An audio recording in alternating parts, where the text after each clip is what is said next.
Study point official में स्वागत है दोस्तों। आज हम लोग ग्रुप डी 2018 में पूछे गए कुछ मोस्ट इंपॉर्टेंट क्वेश्चन को देखेंगे दोस्तों। तो चलिए दोस्तों शुरू करते हैं। देखिए दोस्तों, पहला क्वेश्चन है आपका, नर्मदा जो है, ताप्ती जो है, साबरमती, पेरियार जो है, ये अरब सागर में गिरती है। ठीक है दोस्तों, आप लोग याद रखिएगा दोस्तों, क्योंकि इसमें से कोई एक नहीं रहेगा दोस्तों और पूछ देगा कि कौन इसमें से नहीं गिरती है और बाकी तीन को इसी में से रहेगा। तो आप लोग चारों को याद रखिएगा, नर्मदा, ताप्ती, साबरमती और पेरियार जो है ये अरब सागर में गिरती है। चलिए दोस्तों अगला देखते हैं। प्रियदर्शिका जो है, रत्नावली जो है और नागनंदा जो है, ये तीनों जो बुक जो है हर्षवर्धन द्वारा लिखा गया है। ठीक है, हर्षवर्धन द्वारा लिखा गया है। अगला क्वेश्चन देखिए, रोम जो है ये नॉन वोलेटाइल मेमोरी है। रोम कैसा मेमोरी है? नॉन वोलेटाइल मेमोरी है। ठीक है, ये दोस्तों सभी क्वेश्चन जो है 2018 ग्रुप डी में पूछे गए हैं दोस्तों, इसलिए सभी क्वेश्चन मोस्ट वीवीआई हो जाते हैं। रैम जो होता है वो वोलेटाइल मेमोरी होता है। ठीक है, रैम जो होता है प्राइमरी स्टोरेज है। ठीक है, अगला देखिए, हार्ड डिस्क किस तरह का स्टोरेज है? तो हार्ड डिस्क जो होता है वो सेकेंडरी स्टोरेज होता है। अगला क्वेश्चन देखिए, जिंक सल्फेट जो है के मिश्रण में कॉपर धातु को डुबाया जाता है तो क्या होता है? तो देखिए दोस्तों, इसका ऑप्शन में रहता है कि कॉपर सल्फेट बन जाएगा, जिंक सल्फेट बन जाएगा। ठीक है, इसी में से एक रहेगा ऑप्शन के कोई प्रतिक्रिया नहीं करेगा। तो इसमें दोस्तों जब जिंक सल्फेट के मिश्रण में कॉपर धातु को डुबाया जाता है तो इसमें दोस्तों कोई प्रतिक्रिया ये नहीं करता है दोस्तों। तो चलिए दोस्तों और अगला क्वेश्चन देखते हैं। देखिए, निम्नलिखित में माप का कौन सा प्रणाली प्रचलित है? तो MKS प्रणाली प्रचलित है माप की। FPS सिस्टम में भार की इकाई क्या है? तो पाउंड है। FPS सिस्टम में कौन सी यांत्रिक तरंगे है? तो ध्वनि तरंगे आपका यांत्रिक तरंगे हो जाएगा। अगला क्वेश्चन देखिए, थैलोफाइटा समूह के पौधों को आमतौर पर शैवाल कहा जाता है। ठीक है, थैलोफाइटा समूह के पौधों को आमतौर पर क्या कहा जाता है? शैवाल कहा जाता है। अगला क्वेश्चन देखिए, सबसे अधिक तन्य धातु है और सबसे अधिक आघातवर्धनीय भी कौन है दोस्तों? तो देखिए सिल्वर यहाँ पे ऑप्शन में फर्स्ट ही दिया है, तो आप लोग सिल्वर देखते नहीं मार दीजिएगा दोस्तों। गोल्ड जो होता है वो सिल्वर से दोनों में फास्टली होता है। इसमें जो होता है ये सबसे ज़्यादा तन्य भी होता है और आघातवर्धनीय भी होता है। ठीक है, चलिए अगला क्वेश्चन देखते हैं। एक गतिमान वस्तु में स्थित ऊर्जा को क्या कहा जाता है? तो एक गतिमान वस्तु में स्थित ऊर्जा को आप गतिज ऊर्जा कहेंगे दोस्तों। अगला क्वेश्चन देखिए, ऐसे तत्व जिसके रासायनिक गुण समान तथा भौतिक गुण भिन्न हो समस्थानिक कहलाता है। जनरली हम लोग समस्थानिक में क्या पढ़े हैं दोस्तों? जिसका परमाणु संख्या समान हो और द्रव्यमान संख्या भिन्न भिन्न हो उसे समस्थानिक कहते हैं। ठीक है दोस्तों, और ये ऑप्शन में आता है तो गलती हम लोग मार देते हैं। देखिए इसको ध्यान से देख लीजिए, ऐसे तत्व जिसके रासायनिक गुण समान तथा भौतिक गुण भिन्न भिन्न हो समस्थानिक कहलाता है, और यही क्वेश्चन ज़्यादा देता है दोस्तों एग्जाम में। अगला क्वेश्चन देखिए, नेत्र में प्रकाश करने वाली प्रकाश की मात्रा को नियंत्रण किसके द्वारा नियंत्रित किया जाता है? तो ये पुतली आइरिस द्वारा, पुतली को ही आइरिस बोलते हैं, आइरिस द्वारा किया जाता है। इंग्लिश में आइरिस बोलते हैं पुतली को। ठीक है, या परितारिका द्वारा, ये तीनों एक ही चीज़ हुआ। और ये तीनों याद रखिएगा दोस्तों, क्योंकि हम लोग जनरली आइरिस याद रखते हैं, ऑप्शन में पुतली दे देता है तो हम लोग वहाँ पे कंफ्यूज होता है कि अरे आइरिस तो है नहीं ऑप्शन में, कौन मारे? तो इसलिए तीनों याद रखें, तीनों एक ही चीज़ हुआ। अगला क्वेश्चन देखिए, मानव पाचन तंत्र से पित्त रस का स्राव होता है। ठीक है, मानव पाचन तंत्र से पित्त रस का स्राव होता है तो ये यकृत से होता है दोस्तों। पित्त रस का स्राव जो होता है यकृत से होता है। चलिए अगला क्वेश्चन देखते हैं। देखिए, जंतुओं का सबसे बड़ा समूह है तो ये ऑर्थोपोडा हो जाता है दोस्तों। जंतुओं का सबसे बड़ा समूह ऑर्थोपोडा होता है। एग्जाम्पल, तेलचट्टा, झींगा मछली, केकड़ा, खटमल, मक्खी, मच्छर आदि ये सब जो है ऑर्थोपोडा ग्रुप से संबंधित है। कॉकरोच के हृदय में जो होता है वो 3 कक्ष होता है। ठीक है, और मछली में दोस्तों पूछे तो आपका 2 कक्ष होता है। ठीक है, और मनुष्य में और चाहे स्तनधारी में पूछे तो 4 कक्ष हो जाएगा दोस्तों। ठीक है, अगला देखिए, ओरिजिन ऑफ स्पीसीज जो है किसने लिखा था? डार्विन जी ने लिखे थे, और उसमें जो है जैव विकास के व्याख्या किया गया था उस बुक में, ओरिजिन ऑफ स्पीसीज में। ये 1859 ईस्वी में लिखा गया था। अगला क्वेश्चन देखिए, समतल दर्पण द्वारा बनाई गई छवि क्या होता है? तो इसके द्वारा बनाई गई छवि हमेशा दोस्तों होता है वस्तु के समान होता है, और ये सीधा होता है, पार्श्व तौर पर पार्श्व इसका उल्टा होता है और आभासी होता है। चलिए अगला क्वेश्चन देखते हैं। गैस की मात्रा जो होता है व्युत्क्रमानुपाती होता है, तो ये दाब का होता है दोस्तों। ठीक है, आप लोग बॉयल का नियम पढ़े होंगे दोस्तों, उसमें टी जो होता है यानी टेम्परेचर जो होता है कांस्टेंट होता है, अब वी प्रोपोर्शनल जो होता है वो आपका आयतन जो होता है वो सीधे प्रेशर के व्युत्क्रमानुपाती होता है दोस्तों। तो आपका प्रेशर यहाँ से यानी दाब करेक्ट आंसर हो जाएगा। अगला क्वेश्चन देखिए, कोयला पेट्रोलियम और नवीकरणीय स्रोत है। कोयला पेट्रोलियम जो कैसा स्रोत है, तो गैर नवीकरणीय स्रोत है दोस्तों। कोयला पेट्रोलियम गैर नवीकरणीय स्रोत है। भारत में ऊर्जा का मुख्य स्रोत क्या है, तो तापीय ऊर्जा है। देखिए सामवेद में संगीत का वर्णन है दोस्तों, ऋग्वेद में आपका गायत्री मंत्र का उल्लेख है, यजुर्वेद में यज्ञ का उल्लेख है। ये क्वेश्चन बहुत इंपॉर्टेंट है दोस्तों, तो याद रखिएगा, यहाँ यह है, यहाँ भी यह है, तो यजुर्वेद में ही यज्ञ का वर्णन है। याद करने का तरीका बता रहे हैं दोस्तों।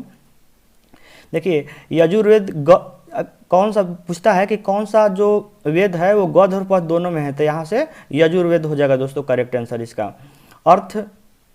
अथर्ववेद को लौकिक वेद कहते हैं। बोलता है दोस्तों, क्वेश्चन पूछता है कि लौकिक वेद किससे को कहते हैं, तो अथर्ववेद को लौकिक वेद कहेंगे। अथर्ववेद में जादू टोना वशीकरण आदि का उल्लेख मिलता है दोस्तों। जादू टोना वशीकरण आदि का उल्लेख अथर्ववेद में मिलता है आपका। अगला क्वेश्चन देखिए, एंजियोस्पर्म के प्रजनन भाग में स्थिर होते हैं, तो पुष्प में होता है दोस्तों। एंजियोस्पर्म के प्रजनन भाग में स्थित होते हैं, तो पुष्प हो जाएगा यहाँ से करेक्ट आंसर। जल का वाष्पीकरण होता है दोस्तों, तो देखिए ऑप्शन ऐसे दिया था। ये सभी क्वेश्चन दोस्तों एक बार फिर से याद दिला देते हैं, ये सभी क्वेश्चन आपको ग्रुप डी 2018 में पूछे गए हैं। जल का वाष्पीकरण जो होता है वो किस पॉइंट पे होता है, तो देखिए क्वथनांक बिंदु, हिमांक बिंदु, सभी तापमान, विगलन तापमान, तो ये सभी तापमान पे वाष्पीकरण होता है, वाष्पीकरण। चलिए अगला देखते हैं क्वेश्चन, लार ग्रंथि से एंजाइम स्रावित होता है, तो आपका एमाइलेज से होता है दोस्तों। लार ग्रंथि से एमाइलेज एंजाइम स्रावित होता है। पूछ देगा दोस्तों कि लार ग्रंथि से कौन सा एंजाइम स्रावित होता है, तो एमाइलेज इसका करेक्ट आंसर हो जाएगा। अगला क्वेश्चन देखिए, ब्रह्मपुत्रा, देखिए दोस्तों पूछता है कि ब्रह्मपुत्रा नदी का उद्गम जो है कहाँ पे है, नहीं है। ठीक है, तो इसका उद्गम जो है भारत में नहीं है। ब्रह्मपुत्रा नदी का उद्गम भारत में नहीं है। देखिए एक क्वेश्चन बहुत इंपॉर्टेंट है, आधुनिक आवर्त सारणी में जिगजैग रेखाएं जो होता है वो टेढ़ा मेढ़ा जो रेखा होता है वो अलग करता है। ठीक है, तो ये अधातुओं से धातुओं को अलग करता है दोस्तों। ये अधातुओं से धातुओं को अलग करता है।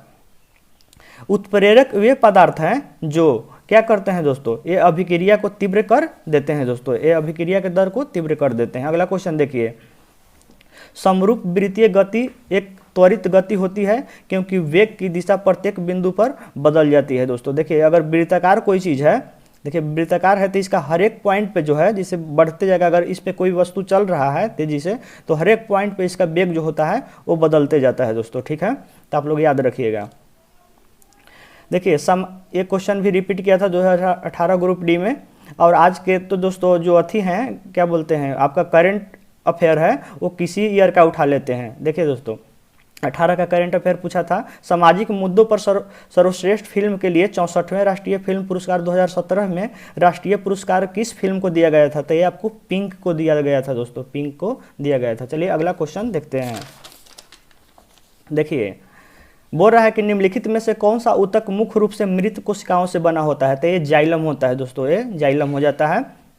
अगला क्वेश्चन देखिए, स्क्लेरेन्काइमा ऊतक का निर्माण मृत कोशिकाओं से संयोजन से होता है।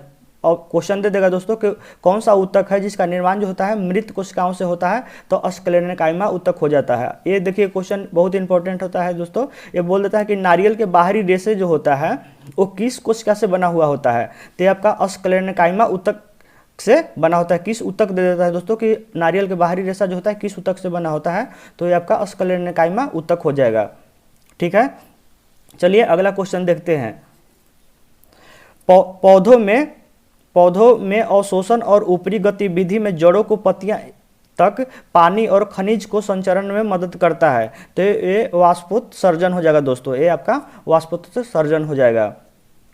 अगला क्वेश्चन देखिए, संभारिकों में की संख्या समान होती है। ठीक है, तो देखिए दोस्तों ये भी 2018 में तो सभी क्वेश्चन पूछे हैं, लेकिन ये सब क्वेश्चन काफ़ी इंपॉर्टेंट बन जाते हैं।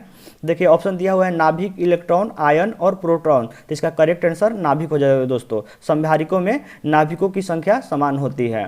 और नाभिक में क्या होते हैं, हमेशा प्रोटॉन और न्यूट्रॉन होते हैं, और इलेक्ट्रॉन जो होता है बाहरी कक्षा में चक्कर लगाते रहता है।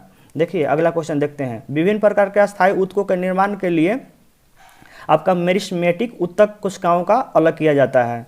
ये दोस्तों क्वेश्चन पूछ देगा कि विभिन्न प्रकार के अस्थायी ऊतकों के निर्माण के लिए कौन से ऊतक के कोशिकाओं को अलग किया जाता है, तो मेरिस्टेमेटिक ऊतक हो जाएगा। इससे देख लीजिए कुछ इंपॉर्टेंट फैक्ट्स। ऊतक के अध्ययन को हिस्टोलॉजी कहा जाता है, ठीक है। मेरिस्टेमेटिक ऊतक ऐसी कोशिका का समूह होता है जिसमें बार बार सूत्री विभाजन करने की क्षमता होती है दोस्तों, ठीक है, इसको याद रखिएगा। अगला देखिए, पेरेन्काइमा एक ऊतक है जो भोजन के स्टोर करने में किसकी मदद करता है, तो ये पौधों को मदद करता है। अगला क्वेश्चन देखिए दोस्तों, बोल रहा है एमीटर के बारे में जान लीजिए। जब तार की लंबाई दोगुनी की जाती है तो एमीटर की रीडिंग आधी कम हो जाती है दोस्तों। देखिए तो ऐसे याद नहीं रखिए, देखो इसको फार्मूला लिख लीजिए पहले, इसको तब समझ लीजिए।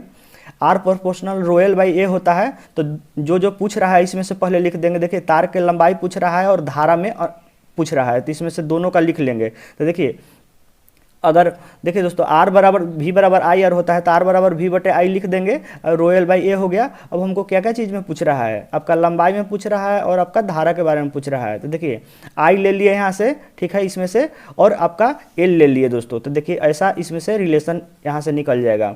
अब देखिए यहाँ पे अगर लंबाई को आप दुगना करते हैं तो आपका धारा जो हो जाता है क्या हो जाएगा, धारा आपका आधा हो जाएगा दोस्तों, ठीक है, तो वही आधा हो जाएगा।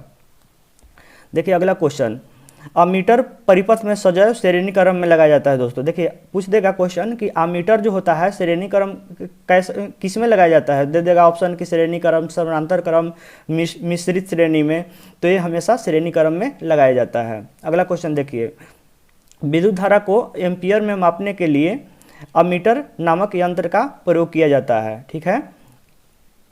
एक आदर्श अमीटर का प्रतिरोध शून्य होना चाहिए दोस्तों। ये भी क्वेश्चन दे देता है कि अगर एक आदर्श अमीटर का प्रतिरोध क्या होगा, ऑप्शन में रहेगा अनंत हो जाएगा, शून्य हो जाएगा, ठीक है, तो आप इसका करेक्ट आंसर शून्य हो जाएगा दोस्तों। वोल्ट मीटर के बारे में देख लीजिए। वोल्ट मीटर का प्रयोग जो होता है परिपथ के किन्हीं दो बिंदुओं के बीच विभवांतर मापने के लिए किया जाता है, ठीक है। इस परिपथ में सदैव जो होता है समानांतर क्रम में लगाया जाता है दोस्तों। वोल्ट मीटर जो होता है इसको हमेशा जो कैसा में लगाया जाता है, समानांतर क्रम में लगाया जाता है, और आपका एमीटर को श्रेणी क्रम में हमेशा लगाया जाता है। एक आदर्श वोल्ट मीटर का प्रतिरोध क्या होता है, अनंत होता है, तो इसमें कन्फ्यूजन नहीं हो जाएगा दोस्तों। देखिए आपका एमीटर जो होता है उसको हमेशा जो होता है, एक आदर्श अमीटर वो होता है जिसका प्रतिरोध क्या होता है, शून्य होता है, जबकि दोस्तों एक आदर्श वोल्ट मीटर का प्रतिरोध क्या होता है, आपका अनंत हो जाता है।